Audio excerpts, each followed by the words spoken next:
And our next talk today is online from Lukasz Rozikowski. I'm very sorry. Well done. Yeah, very good. Who will be talking to us about using a network of small telescopes to follow up on transients. Thank you. Okay. Hello, everyone. Just to confirm if you can hear me well. We can't hear you. Okay. Good. So thank you for this opportunity, and I'm sorry I can't be there with you, but I hope we can still. I can still transmit some of the messages here, and thank you for letting me this opportunity to speak. So I'm Łukasz Wyrzykowski, and you've done very well with pronouncing my difficult name, and I'm co-leading work package 4 in ACME on the archives, but I'm also involved in work package 5. On the alerts and their follow-up. So I'm going to talk to you about the BHTOM, one of the infrastructures we have in ACME, which is in the domain of optical astronomy, time domain astronomy in particular. Okay, just a couple of faces to show. This is a project which started at the University of Warsaw, and now with ACME it's funded through National Center for Nuclear Research. And apart from myself, there's a couple of people involved on that side. And just recently we started. We're about to hire new people whose names are already listed there. So we're expanding slowly but steadily. But the group is generally small, and there is also a bunch of students and international partners involved. Okay, I'll try to run an animation here. I hope you'll be able to see it. So this is an animation of the transients found in optical by the Gaia space mission. So Gaia has just stopped observing, unfortunately, but this is the mission which has been scanning the whole sky for 11 years, and the alerts reported by Gaia were made public essentially as soon as possible within the dedicated pipeline which was run at the University of Cambridge. So this is something what we call Gaia Science Alerts, and I've been involved in that. And the main thing you see here is that Gaia is the whole sky, was the whole sky mission, and you see the alerts. Which by alert I mean something what is changing on the sky, appearance of new sources, changes, unexpected changes in other objects, decreases of brightness, increases of brightness, whatever astrophysical phenomena we can think of which are unusual and worth knowing about immediately. So this is the whole sky, all parts of the sky, including the both hemispheres, and then all the galactic centers. So this is a completely unbiased survey. But in order to make use of these alerts, we've established already back in 2013 the network to support these alerts. So what's the point of alerting if there is no one picking them up, especially that they came from all possible sorts of astrophysical phenomena, spanning from classical transients like supernovae, TDEs, and so on, to outbursts in quasars, but also changes in variable stars and so on. So far, we've built a network of about 130 telescopes. They are scattered all around the globe, of course, because we've been monitoring the whole sky. And the sizes of these telescopes, they come from all the way from 25 centimeters to 2.5 meters. Some of them are manually operated, some of them are robotic, some of them are with good weather, some of them are with poor weather, and many of them were just providing their observing time voluntarily, and for some of them we had to write proposals. Generally, this is the overview of these within Europe. You see that there is plenty of telescopes where conditions are not perfect. However, because there is plenty of these telescopes just lying there and sometimes having nothing to do, so that's why we managed to involve these telescopes and use the time they had essentially as on voluntary basis. Whenever they could provide some observations. So what are these small telescopes we've gathered? So some of them are professional. of course, and some of them are very, very old. And there are also, of course, new ones. They're built in best astronomical sites in the world, but the old ones, of course, they are located in not so great parts. Weather-wise. But there is also a growing number of amateur observatories. So they are modern, they're growing in numbers. They're often located in backyards, sheds, but sometimes they're also located in Chile or Spain, good observational sites. Moreover, schools these days, they are getting equipped with very decent equipment and telescopes. And these telescopes, the same applies to outreach facilities. They're typically located in cities, maybe villages, small towns. The conditions are not perfect. However, there is more and more of these, and very often these telescopes are used typically during the evening to show the kids how the moon looks like, and M31 again. However, then they remain. They can be employed to do some science after the hours, let's say during the night. So gathering all this, we've built a tool which has expanded. Now we call it Black Hole Target and Observation Manager. The name here is taken from the TOM toolkit, what Fabian mentioned. And this is the open source code designed by LCO, Las Cumbres Observatory, who were actually, they are the pioneers in establishing networks of telescopes. So we were able to take the software and also rely on a lot of help from LCO in order to build this. But we've expanded this tool to with additional features, especially to work on a very heterogeneous network of telescopes. And also to expand its features. So essentially, this is a web tool for coordination for time domain observations. So it has the automated observation requests. This is something what was built in all TOM toolkits. But the thing we've added to this is processing of raw images, raw data from these heterogeneous units. And also on top of that, we do the automated standardization of the data. As well, we query the archival multi-wavelength time domain photometry, all the data which is available there. And of course, we're open to for new telescopes, new users, and new targets. So you see a couple of screenshots here.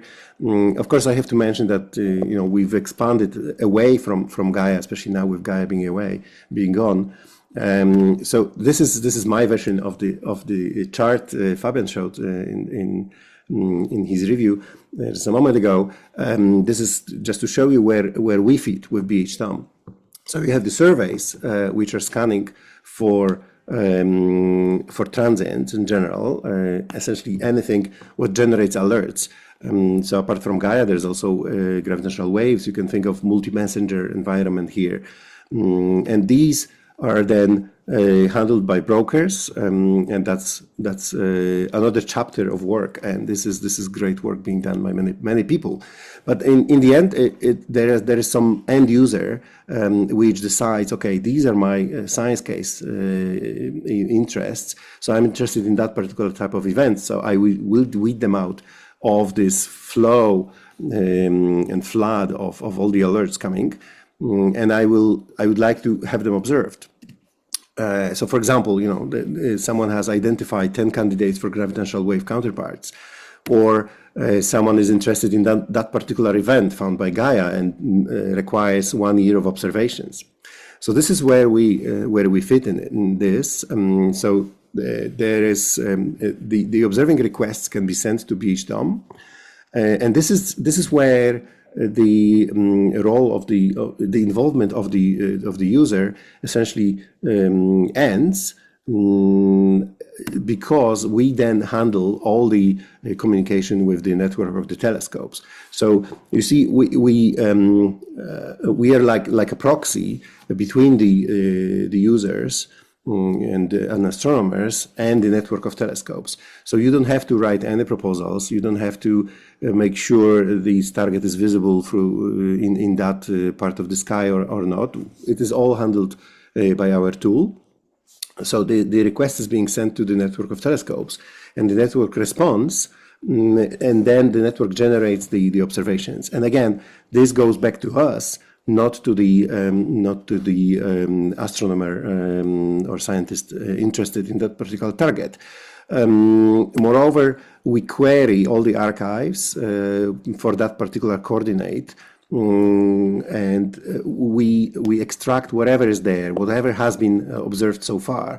It might partially answer Susanna's question here, because if the target was observed at least in this part, in optical parts, then it has any observations already collected by various surveys. We already extract that, and it will be there available by a simple query by the transient name.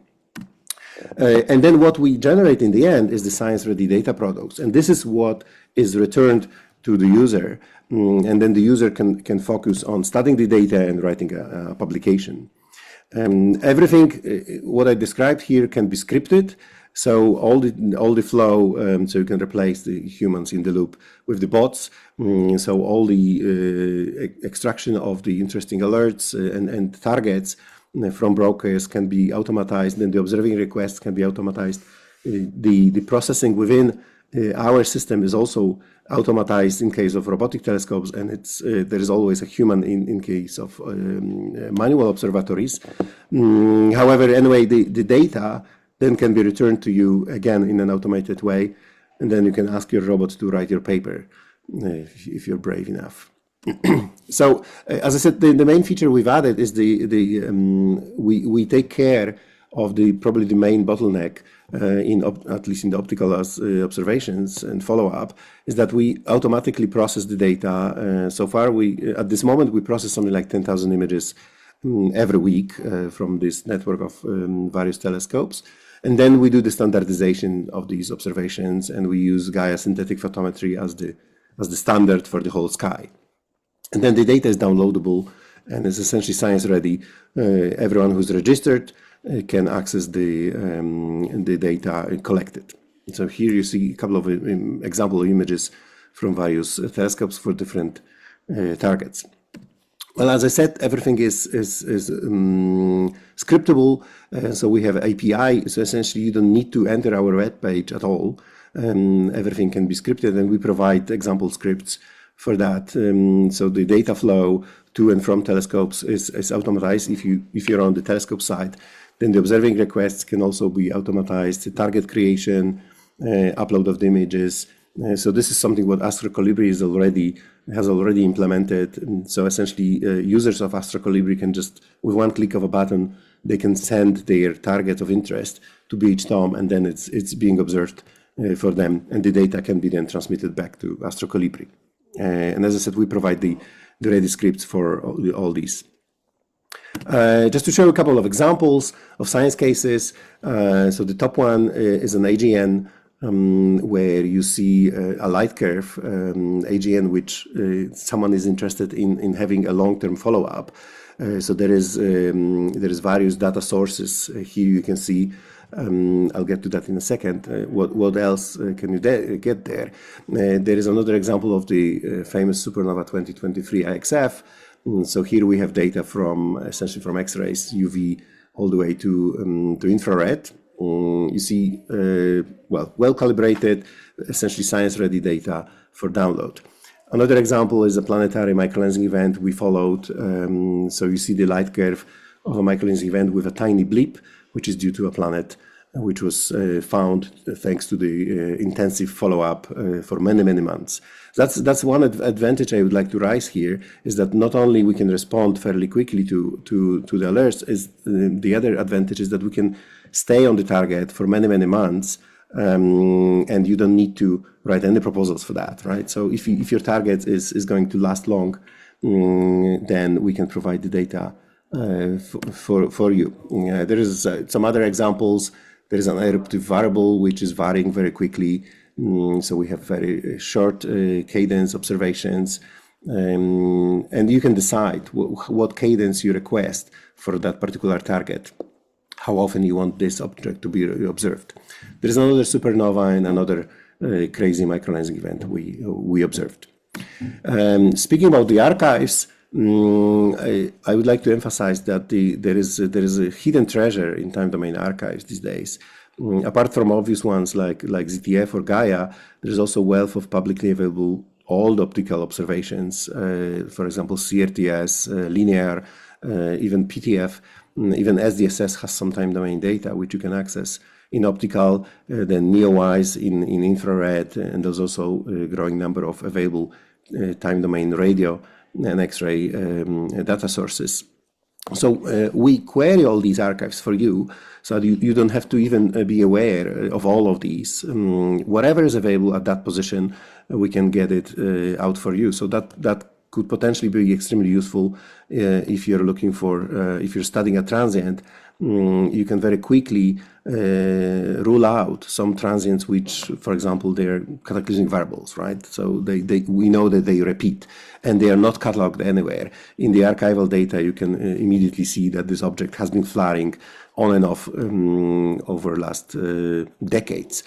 And speaking of long time scale of data, here you only see 25 years of data, but recently we've implemented even longer data set. So you can, for some of the targets, you can actually now use, you can have the data spanning, starting from 1880s. So this is what the DASH catalog offers. So these are the Harvard photographic plates, which has been scanned laboriously. And here you see an example of the recurrent nova T Corona Borealis. We're all waiting to explode. And this is the outburst from 1946, which you can see. And if you have any other ideas what could be added and what we are not aware of, I'm very happy to talk about this, especially spanning to other means and other wavelengths like X-ray or even polarimetry. We can implement it and make it available to people. There are of course publications being produced by our users. And the data policy here we have is that all the observers are invited to co-author the papers, which very often is making these people very, very happy. As I said, some of them are amateurs or school observatories. We've had an example of a British public school who contributed very nicely to one of our observations, and they've ended up as co-authors of a paper. So you can imagine how happy these pupils were to be included in the publication. But generally, this is the policy we have, and the data is available for all the users. But also, just to keep it, to answer some questions coming here, we keep track who is downloading and who is using which data, and of course we do have a lot of trust to people. But if there is a need to make some data private, we can also do that. Coming towards the end, I would like to advertise a new initiative we started actually, which is related to PhDOM.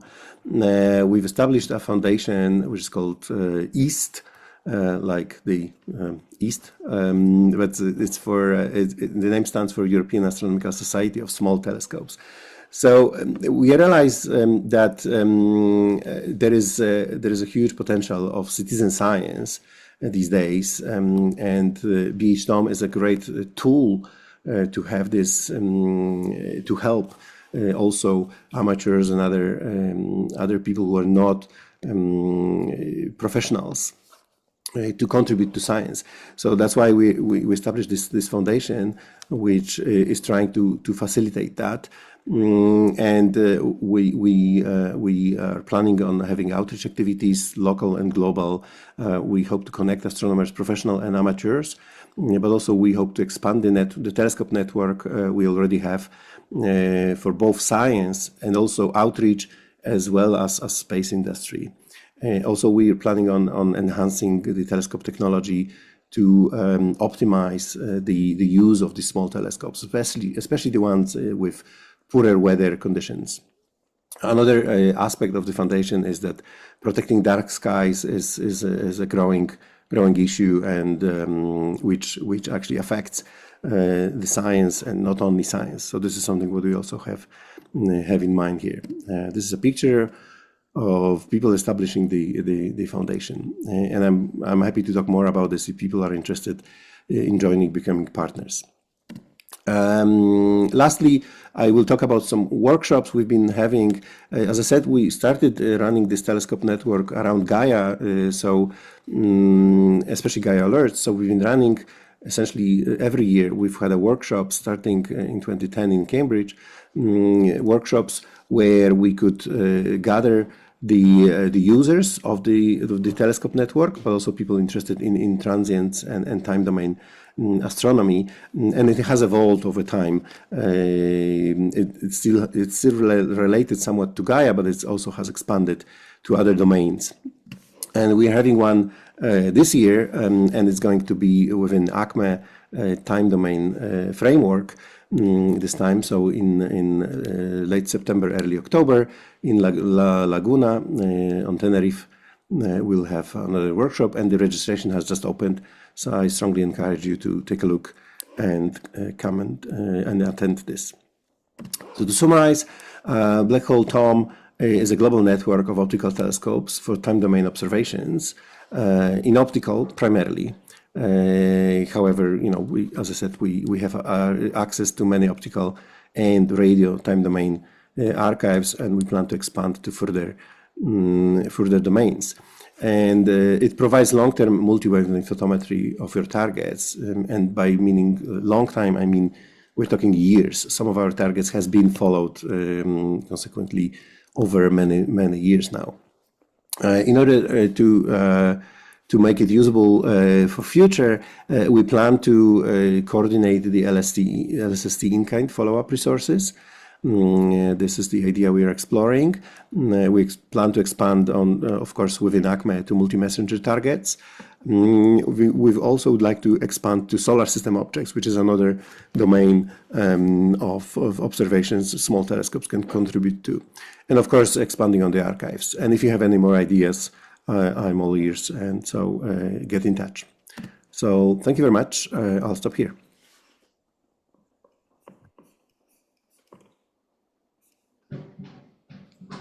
Thank you very much, Łukasz, for that very interesting talk. Questions from the audience?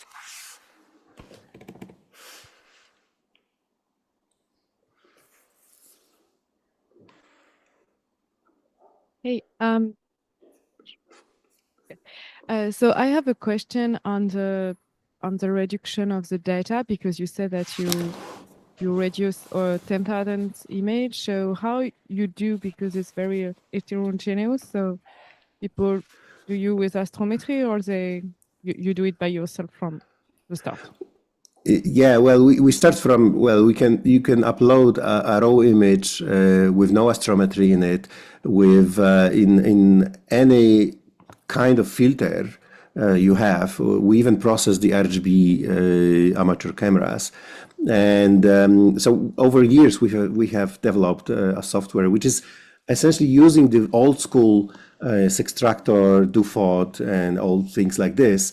But this is so we've wrapped it up in our pipeline, and now we can process, I would say, more than 90% of images. They get processed successfully, and I think we are comparable to whatever people can get themselves.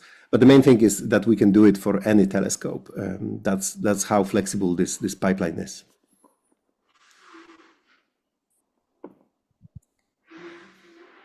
Any further questions? In which case, I had a question about how, well, you said it's not proposals that are submitted, but how are proposals or requests for observations prioritized by your system? Mm-hmm. Well, it's a very valid point. At the moment, we don't have that many targets. Well, I would say we have something like 300 targets which are now of interest, and we prioritize them depending on the urgency, depending on how urgent the target is. It depends on the class, of course. And then also the visibility is an important factor here. But then also we let the observers on the telescope side often decide which targets are more suitable for them. So in that sense, people use our own criteria in the prioritization, but still they can pick, they can select. Some people prefer observing supernovae, and some people prefer observing microlensing events. And because it is all voluntary basis, we cannot force them to do that, right? But on the other hand, because we have so many telescopes, there has never been a case that we had a target which was missing observations. I realize this is going to grow into a problem if we have more of these, and I'm open to suggestions on this.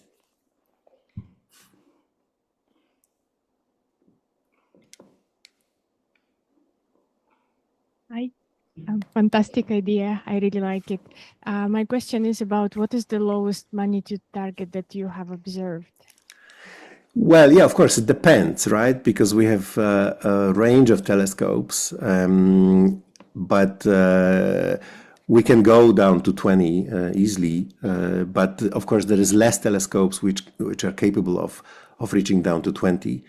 I would say 20 is like a reasonable number. But some small telescopes can reach easily to 19, 18. So that's available. Yeah. Well, thank you for the very nice talk. I was thinking about objects that may enter in outbursts, like X-ray binaries, for example, but that are mostly quiescent. Is it possible to ask for this type of objects and follow without any? Yes, of course. This is a very nice science case. You can enter your target, which you know it will explode at some point, and you don't know when, and just ask people to keep observing it. We actually have some X-ray binaries already in the system, and people are observing them. And there is, as far as I remember, the requirement is that there is only you need an observation once a week. So these are very easy targets for us. So there's no high demand, no high pressure on the observations. And if you observe them frequently enough, then you might actually be able to. And then you can, of course, script it, and then you can see yourself if your object is already in outburst. So this is something what you would be interested in. So you can script your own alerting system within our system easily with the scripts we provide.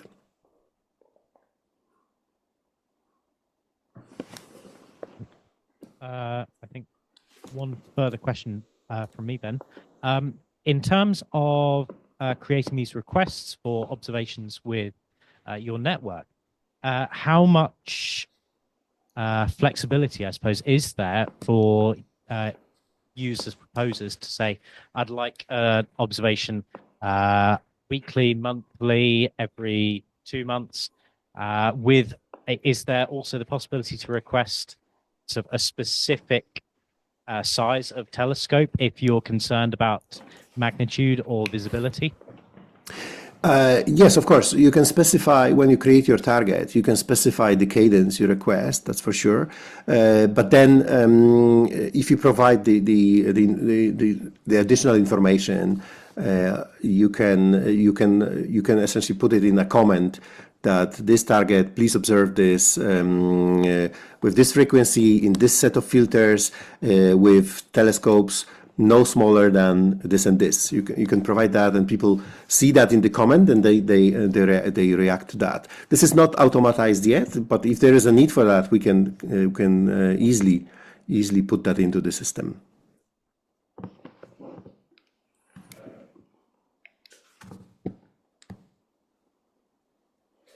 If there are no further questions, then I'd suggest we all thank Łukasz again.